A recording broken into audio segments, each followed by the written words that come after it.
This podcast may contain certain forward-looking statements concerning Tri-State's plans, performance, and strategies. Actual results may differ materially because of numerous factors, and Tri-State undertakes no obligation to update these forward-looking statements. We urge you to review Tri-State's filings with the Securities and Exchange Commission for a discussion of these factors.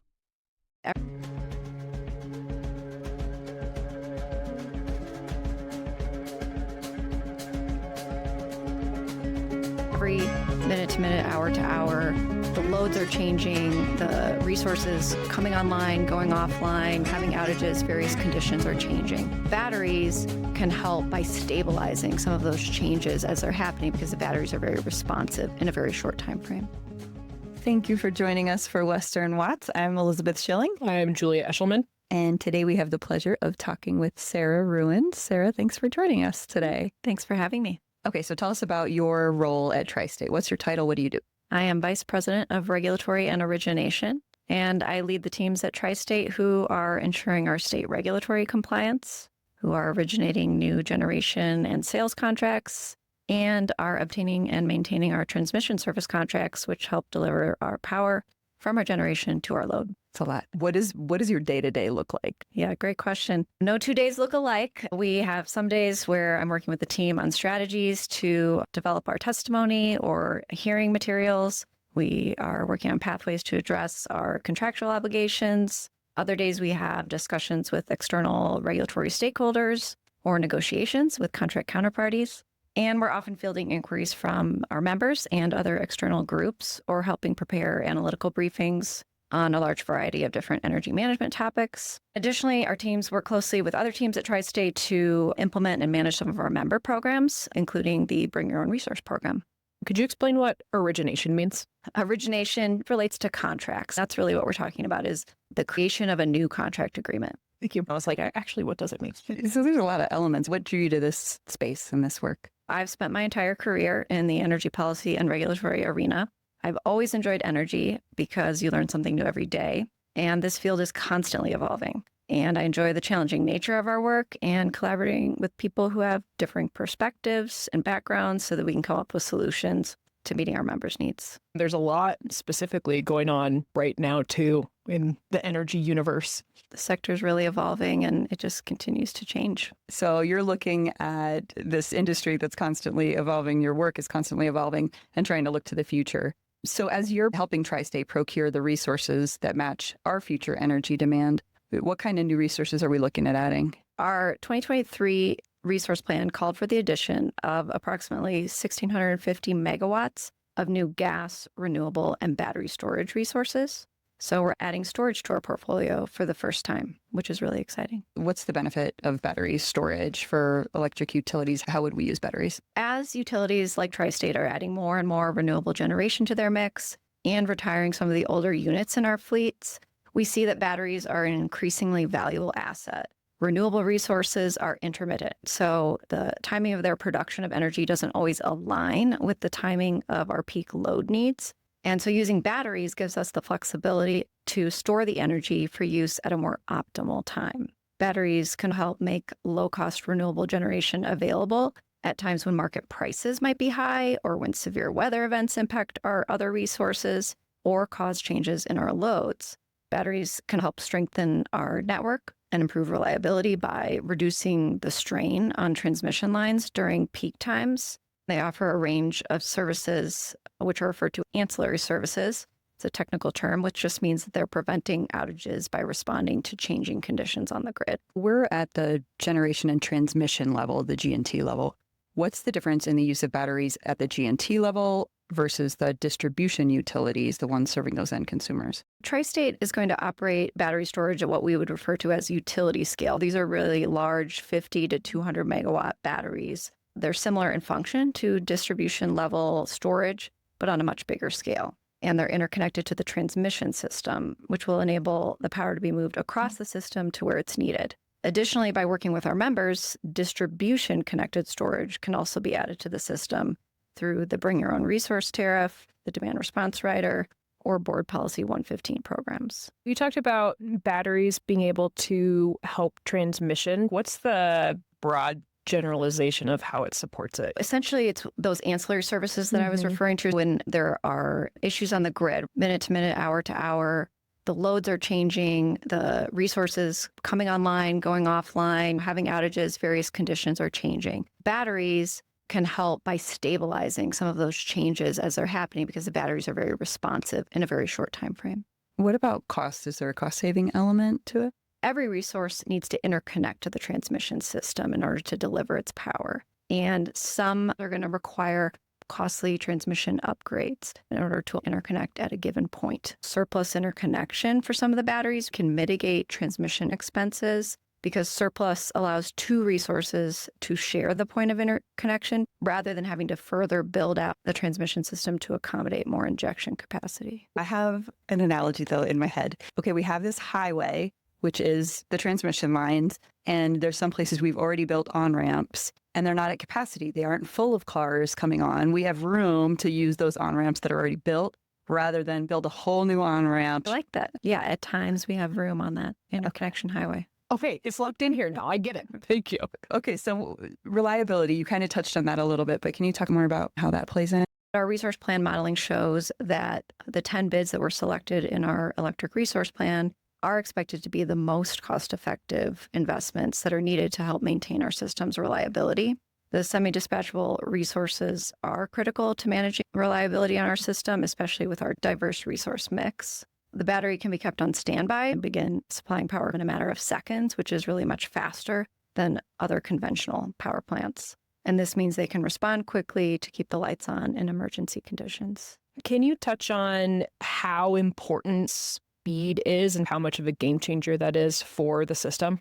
We're placing these batteries across the system, and weather conditions are obviously going to change really rapidly, and that's not something we're able to forecast. We're certainly looking at weather patterns and trends, but those weather conditions are going to impact our system resources and the loads. We really need to be able to have that quick response time so that if there is an issue and we've got stored capacity in that battery, it can be turned on in a matter of seconds and respond. What kinds of batteries is Tri-State looking at? This is not the watch battery that I need to replace. What are we using? We're contracting for lithium iron phosphate batteries. These are 4-hour storage batteries. The batteries themselves are housed in enclosures that look a little like shipping containers, and the fact that they're modular really makes them relatively quick to install and very space efficient. A little bigger than the watch battery.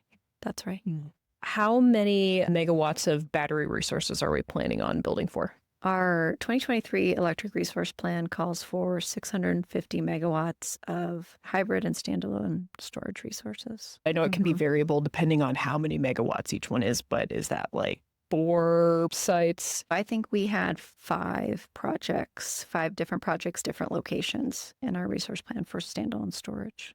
Could you speak to, with those 5 sites, what's the strategy behind where you place those? In terms of where we locate the batteries, first, Tri-State software modeling identifies broad regions of our system where we generally need a resource, just based on our load areas, where we need to serve, the optimal transmission availability, which we discussed, and some other factors. Then these specific project locations for the batteries within those regions are really up to the developers to propose. A developer has to take into account the topography, land availability, permitting, the financials, and a lot of other factors to find and secure a viable site where their project can be developed. We're in 4 states. Are all of those states equally open to batteries, or is there a lot of regulation going on about those right now where maybe some states are more favorable than others? In our resource planning process, we have the availability for these projects to be located anywhere in the system where they're needed. But the driver is really about, as I said before, where are the load pockets? Where's the transmission capacity to get the resource to the load? And that's really what's driving the selection of the locations for these resources. All of the states, as far as I'm aware, there's no restriction specifically on batteries or other technologies that can or can't be located. We are seeing some counties popping up around various locations in our system, looking at permitting regulations, really at more of a local level, not specifically for batteries, but just in general, different technologies, especially those that maybe take up a little more land space, the local planning departments want to look closely at that and think about their constituents and what the impacts would be. But as far as the states that we operate in, I think they're all open for business for resource siting. But again, it's up to a lot of factors. You have to have a certain amount of land. You have to have landowners that are willing to work with you. You have to have, if you were talking about the renewables, you'd have to have a sense that there's wind power capacity at a given site. Solar has a good strength at those locations. For storage, probably a little more flexibility. How long do the batteries last? What's the lifespan of one of these batteries? We haven't performed any direct studies of the lifespan of batteries since Tri-State isn't going to be the entity owning them. But the developers that we work with are contractually obligated to ensure that the batteries can meet certain performance requirements throughout the duration of our contracts, which go 20 or 25 years. So in minutes, that may require them to augment the storage by either adding or replacing some of the cells over time. It's great that you even have the ability, as the efficacy of the battery goes down, being able to swap those components out. I'm sure it's not, in my mind, you just go pop and you just swap them out. I'm sure it's slightly harder than that, but talking about the benefits, how flexible the technology is. There are fewer components in these batteries. When you think about a gas facility or other power plants, there are lots of little nuts and bolts and things that can go wrong in these very large facilities that require a lot of maintenance and can require an outage to address those maintenance issues. Whereas the battery technology, I think you were alluding to, we're really talking about the cells, the battery cells. And that's really what they're doing, is just switching those out. I keep thinking of my stepdaughter had an electric scooter and it had the batteries. But yeah, you could replace just one portion of it. If one portion wasn't working, you could swap that out, whether you're growing or shrinking or just replacing as needed. It seems really versatile. But how do you plan for technology that's constantly evolving? How are we looking at that? We do expect that as these batteries become operational and the technology evolves, that we hope to see longer duration batteries become more cost competitive over that time period, and for new technologies to emerge as well. We have to start somewhere, and the technology for these 4-hour batteries that we're contracting for today are already proven. They've been deployed at utility scale in many areas of the U.S. and elsewhere. So we're excited to get them in place. Is there interest from members to use batteries in the BYOR program? My recollection is we didn't see that in the first cycle of the BYOR program, but I certainly would not be surprised if we saw those in the next cycle in 2026 BYOR program, or batteries starting to participate in our demand response programs. Looking at getting these contracts done, what are some of the biggest challenges that you're facing along the way? These agreements are always challenging. We're trying to get the absolute best deal for our members. And the biggest challenge right now is really that we have 10 projects approved in our 2023 ERP. And that means we have 10 separate contracts that need to be negotiated. And these are really important deals. And we're doing our best to be quick, but we're also being meticulous. And while we're in the midst of this work, the energy policy and economic landscape continues to evolve. We have to monitor that as well and always be ready to pivot if we need to. The batteries are almost like an extra layer of glue that's holding everything together. You get more bang for your buck out of renewables. You're able to be more flexible during critical situations. You do have the benefit of being able to buy and sell and store that energy, but just the sheer flexibility of the batteries is helping everything run efficiently and smoother, and it gives you more options when you're having to make these tough decisions. Yeah, it's a new type of resource that we haven't had before. We've had these resources that are dispatchable, which is great. They're fuel-based, and we can turn them on relatively quickly when we need them to serve the load. And then we've started to bring on these intermittent renewable resources, which are great. They're delivering a low-cost energy, but not always at the times when we need that energy. And so the battery is really that additional piece of the puzzle. It's semi-dispatchable. It's somewhere in the middle. It's not fuel-based, and it's not always going to be there if the battery's not fully charged or we've already depleted it. But it's giving us a lot more flexibility. Dispatchable resources, it's not instantaneous. You still have to work to get everything, we always say, ramped up and ramped down, but that's not just you give a guy a call, he clicks a switch, and then instant power right away. That's exactly right. These batteries, when they're sent the signal to be dispatched or charged, they ramp in just mere seconds. I think can that really compare. does tie into the increased flexibility in this new type of resource being able to be even more important moving into organized markets. As we're looking to the future, where we're not just looking at tri-state and our needs, we're looking at joining organized markets and looking at the bigger need over a larger region. When we think about that transition, how does battery storage fit into that shift? Is this extra valuable at this particular time? Yeah, as we started in the beginning talking about how everything continues to evolve and change in the energy industry, the emergence of markets in the West is another piece of that. And so when we start to participate in the SPP RTO, for example, with the batteries, we can offer up their unique services into the market as a potential source of revenue. And the revenue will come from what are called ancillary services. These are frequency regulation, spinning reserves, voltage support. Those services are valued because they contribute to overall grid reliability and then bring that financial value back to the members. They're considered ancillary service, so those wouldn't count towards like our generation capacity, right? Batteries, or would they? Batteries do get capacity credit in our resource mix. So kind of 2 for 1. Yep. We don't have any batteries we're currently using on the system, so you might not know the answer to this, but do you think batteries are going to be useful right out the gate for Tri-State?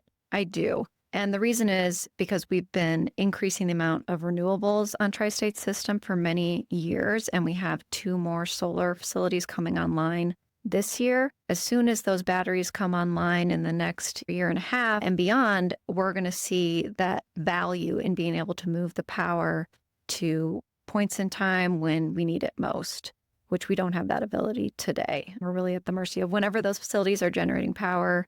To be able to store it, capture it, and discharge it later is going to be valuable. My understanding is that renewables are a use it or lose it resource. So if we have excess that isn't able to be sold or used, does that energy just get shed off the system? It's almost like a waste product. We call that curtailment when essentially the unit, the renewable, is backed off because we can't put that much power on the system. Sometimes we still have to compensate under our contracts for that curtailment. That's something that's concerning. I found my food metaphor. Batteries are like being able to put your leftovers in the fridge and eat them later. Yes. If you're generating too much, we're not having to throw away that extra food. You're taking it and putting it in the battery, storing it for later, pull out those leftovers when you're hungry. That's my food metaphor. That's all I have for today.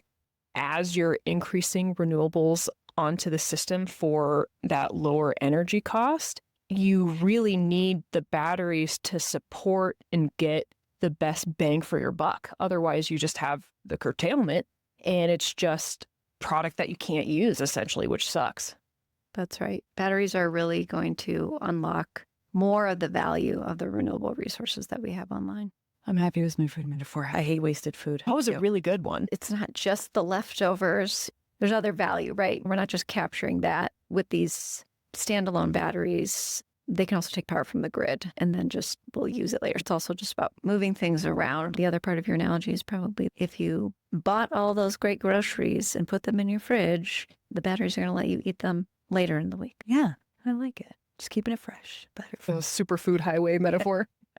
So looking ahead to 2027, what has to happen between now and then to bring these projects online? The developers that are responsible for making these projects operational are going to have to take some key steps. They have to get permits, procure their equipment, prepare the site, maybe some grading, building perimeters, and then there's testing of the facility before it comes online. The developers are going to do that, but also Tri-State will have a period where it gets to test the dispatch of the battery to make sure it meets all the conditions that we require. And additionally, on our end, Tri-State, we have to make sure that we have agreements in place with the transmission service providers to deliver the power from the batteries where they're interconnected to the load where the power is needed. And so we're working on that. And once these batteries are operational, our energy markets team is going to be responsible for sending those signals to the battery to have them charge or discharge at any given point in time. I don't know if I remembered this correctly, but I thought there was some talk of wind combined with battery specifically. Is that part of the battery piece?